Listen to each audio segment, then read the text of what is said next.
Good evening and welcome. I'm Rabbi Ed Feinstein in Encino, California, joined this evening and each evening of our series by Rabbi Noah Kushner of San Francisco. And we welcome you to a conversation about the new directions in Jewish life awakening. We're so glad you'll be with us during this series. During these last decades, we have heard from demographers and sociologists that Jewish life is disappearing in North America and waning in the land of Israel, in the state of Israel. We've told that synagogues are empty, that the Jewish affiliated population is getting older, that synagogues, the only people who come to synagogues are the gray hairs, not bad, by the way, but the gray hairs, and that something's missing from Jewish life. But that's only part of the story. And while it may be true, the other part of the story is equally true. And that is that all across North America and in Israel and in Europe, Jewish life is waking up. There are new expressions of Jewish life, Jewish joy, Jewish learning, Jewish growth. And that's what we would like to explore together. It seems to us that Jewish life is waking up in prayer, that communities of prayer are rising up around the country. A new interest in theology and belief in God, understanding where God finds a place in our lives, and listening carefully for the voice of God within us and the voice that we use to express gratitude and wonder in God's presence. That Jewish learning is waking up. The Jews are flocking to institutions which offer an opportunity to engage the classical texts of Jewish life. And what we would call spirituality, the deep inner life, the inner voice that yearns for meaning and connection, is waking up in Jewish communities across North America, across Europe, and across Israel. So Noah and I pulled together all of the friends we know in the world and have asked friends to help us chart where this movement is and where this movement is going. And we invite you to come with us on this journey of exploration. This journey of exploration to chart Jewish life awakening. Exploration is a sort of paradox because you go knowing what you might find out there, but you don't know exactly what it is. Columbus sets forth thinking he's going to get to India and finds North America. And we too are setting forth to discover Jewish life awakening. And we hope to discover with you what it might be. Good evening, Noah. Let's talk about what we're looking for in this exploration. Yeah, no, I think you're exactly right that we've been drawing circles around Jewish ethnicity and who's in and who's out at this point to our detriment. And while those are still very live discussions, I like to say that you have people who drive and people who are licensed. And we all know that there are people who maybe don't have a certain class of license in a certain state, but are very comfortable on the roads. And we all know that there are people who have a license and they shouldn't be in the car. I think Jewish life should actually be about getting people in the car safely, going places, and we'll figure out the licensing. And we know that this conversation, and it's been iterated in many ways, sometimes keeps the wrong people out and draws the circles in ways that don't feel true to us. But more importantly, lately I've been thinking that it becomes a distraction from the key question that should be animating Jewish life now. And for me, the key question is, what does God want from us? And you notice, even before we start to answer this question, now we're not talking just about identity. We've moved away just from a conversation around gatekeeping. And second, I use the word us because it's impossible to answer this question by yourself. You have to be connected to other generations. You have to be connected to tradition in the future. And you have to be connected to anyone who's involved in the global Klal Yisrael project. And then third, we recognize my job maybe is not to have the answer. It's to try to answer and re-answer the question and really the implicit demand in the question over the course of my life. And last, God is now in the center. I look to God for help. I'm not supposed to come up with the answer or the destination just from my own heart. I have many resources, other people, community, generations, tradition, and importantly, God. So I feel if Jewish life is going to wake up, we have to change the map.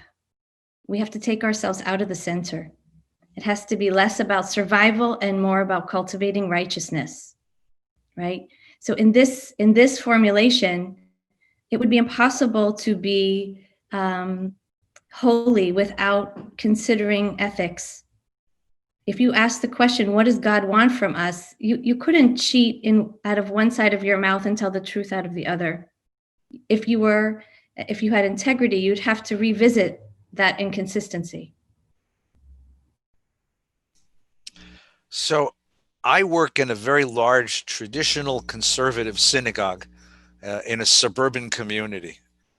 You are the pioneer of a new community called The Kitchen. So one of the questions is, why is it called The Kitchen? And the bigger question is, how does this new reframing of Jewish life, from questions of identity and inclusion to questions of God's place and God's demands upon us, how does that play out? How does that get expressed in the life of your community of The Kitchen? I want to answer the second question first about how it plays out, because I'm thinking of a young woman. She's a mom of two. I will call her Janine. And sadly, Janine got cancer a couple years ago. Janine is not Jewish, but she's been very, very active, like many, many people in our community. And so I went to her house, as I would with anyone when we got the news, and we were crying. And I said, what can we do for you? And she said, I just want to say a mishaberach at the Torah for healing. I just want to say the prayer for healing with my community, which she did over the course of a year. If we had been obsessed with who's allowed to go to the Torah or the gatekeeping question, that conversation wouldn't have happened, that response wouldn't have happened, and that mishaberach for the whole community wouldn't have happened. And I think by putting God at the center and by putting experience at the center and demand, she had to know what a mishaberach is. She had to know what to do with the Torah. It transforms the whole equation. So the kitchen is, we call it the kitchen because some people joke that's where everyone wants to be in a party. Some people say it's because when you get in trouble, that's where you have to go to have the serious conversations. It's definitely not a cathedral. It's more intimate, and you have to roll up your sleeves and be willing to do work. But really, when we started, one of the main ideas behind it, which has really played out in COVID, is everyone has a kitchen. At least here, and everyone of means has a kitchen. And the idea that God could only be visited in a giant cathedral felt distancing for us. We wanted to demand that people find God in their kitchen. And I have nothing against beautiful architecture, by the way. All in.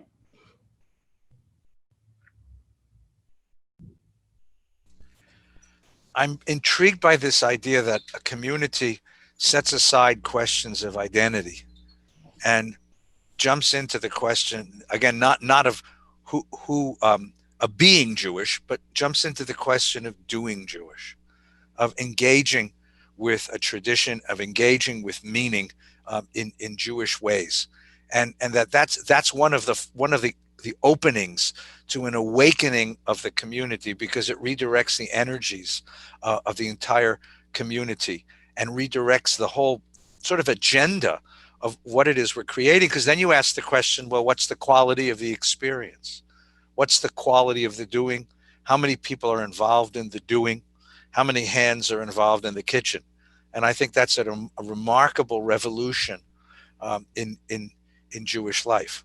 And of course, one of the questions that we're going to have to entertain in the course of our journey here is, to what extent can that thinking be applied to more traditional institutions like the one that I lead? I mean, how do you shake yourself free of these old ways of thinking and move forward into a new way, into a new paradigm, a new sort of organization of Jewish thinking and Jewish thought? Yeah, no, I think I don't know if we were fully cognizant of it when we began, but by centralizing experience, first of all, we got out of all of those arguments about how to be fully aligned before we did anything. And we all know we've been in those rooms where, we might all still be willing to do Shabbat together, but we might have different reasons for why we're doing it. And by creating a vocabulary of experiences, we circumvented some of that. And then we also immediately started building trust. Because when you have to pray together, you actually have to trust each other a little bit. And the centrality of that trust was there from the very beginning. And I would contend that you can actually build viable Jewish life without a lot of things. I like our website, but you don't have to have a fancy website, right? But you can't do it without teachers and leaders and models. There's no way. If you're coming in new and there isn't a loving person to help you figure it out or to show you what happens when a mistake is made, you'll never get to the next place. At least I wouldn't.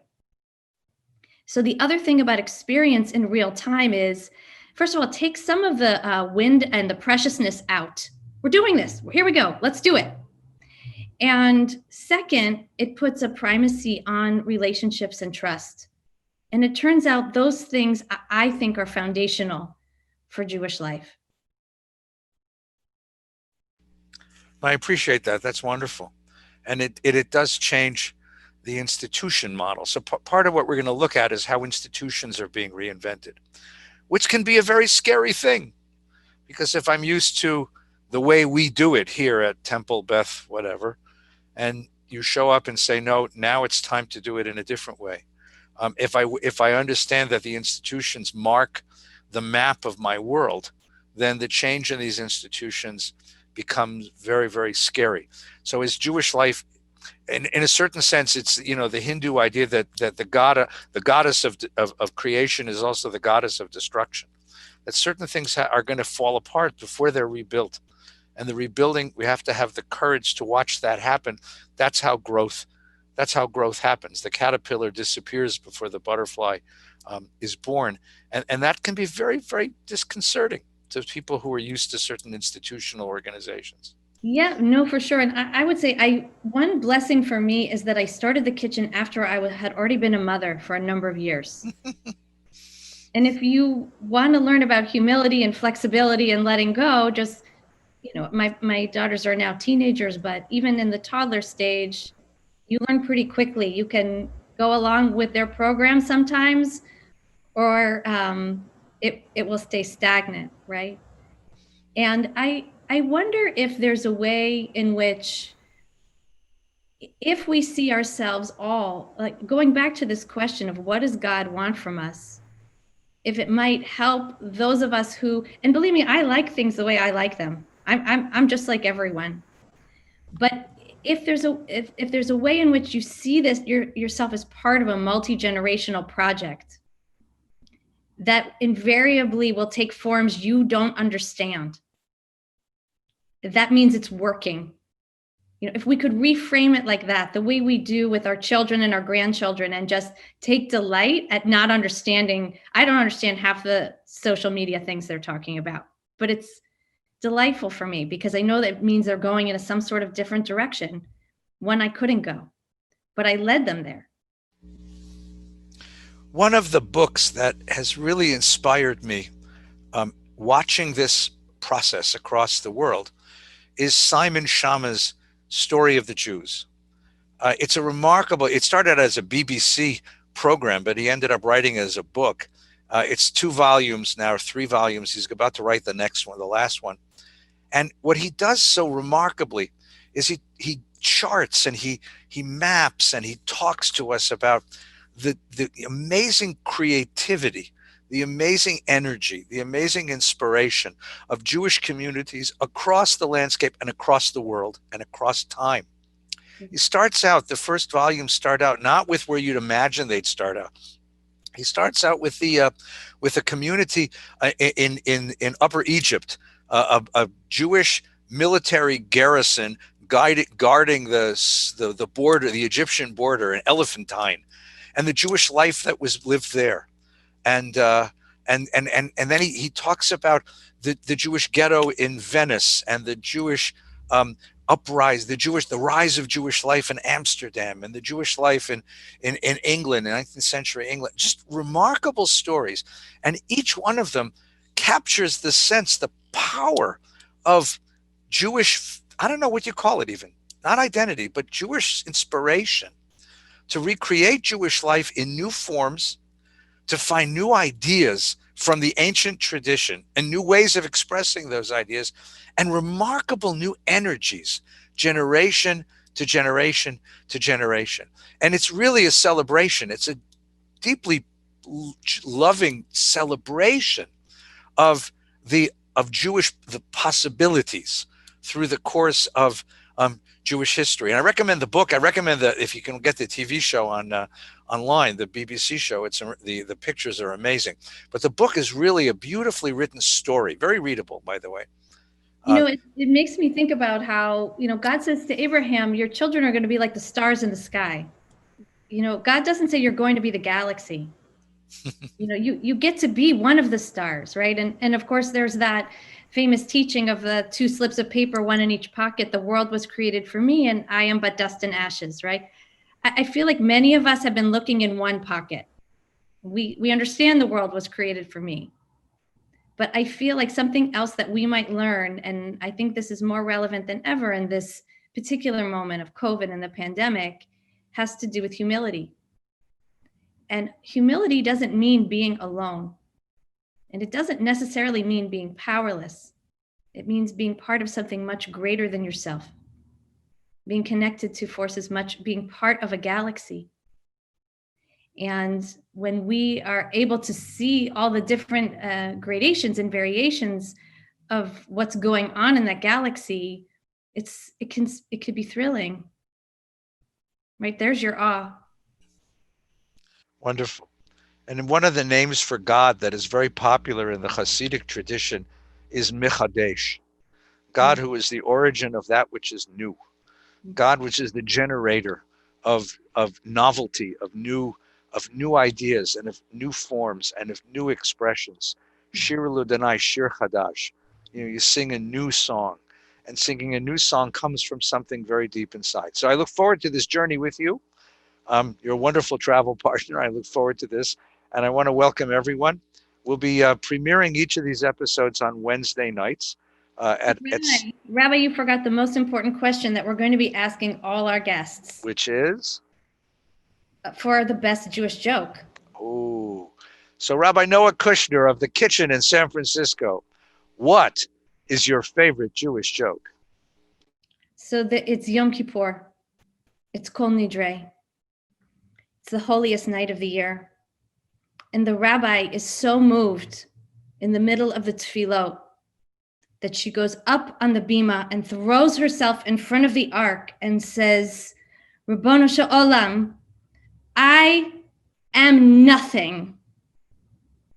Well, the Chazan is so moved by the rabbi's actions that he too runs right next to her on the bima, throws himself onto the ground and says, I, God, am nothing. Everyone is silent until Joe Schwartz from the very last row of the synagogue, who is so moved by what's happening in that room on that holy night, runs to the front, throws himself on the bima next to the rabbi and the chazan, and opens the ark and says, I too, God, I am nothing. At which point the rabbi nudges the chazan and says, look who thinks he's nothing. Boy, this is going to be a long journey. So there's a very old joke. This is a very, very old joke, Yiddish joke about a guy who's on a train and he stops in a certain village and another fella gets on the train and sits down opposite him. And he looks up from his newspaper and he says, "Excuse me, but are you from this village?" And he says, "Yeah, I live right not far from here." He says, "Would you happen to know Jake?" "Jake? But I happen to know Jake." "You know Jake. Jake." He says, "Jake! Jake with the big nose, with the wart at the end of the nose, and the hair that comes from the wart." "Yes, Jake. Do you know Jake?" Do I know Jake? Jake, who's, one eye tends to go this way and one eye goes to that way. Yes, of course, Jake, who's always wearing rags. Oh, yes, Jake. And Jake, he's always a little bent over and a little crooked and a little strange. I said, Jake, that's Jake. Do I know Jake? Jake with the nose and the wart and the hair and Jake. A Shana Yid, a beautiful soul. A Shana Yid, a beautiful Jew. I love that joke. So for all of you Shana Yidden out there, for all of you beautiful Jews, and Zis and Neshamas, all you good souls, and all of you who think you're nothing, but you're a whole lot more than nothing, we welcome you on this journey, and we hope that you'll join us on Wednesday evenings as we explore the Jewish world and Jewish life awakening all across the country. Thank you for being with us. Good night, Noah. Good night.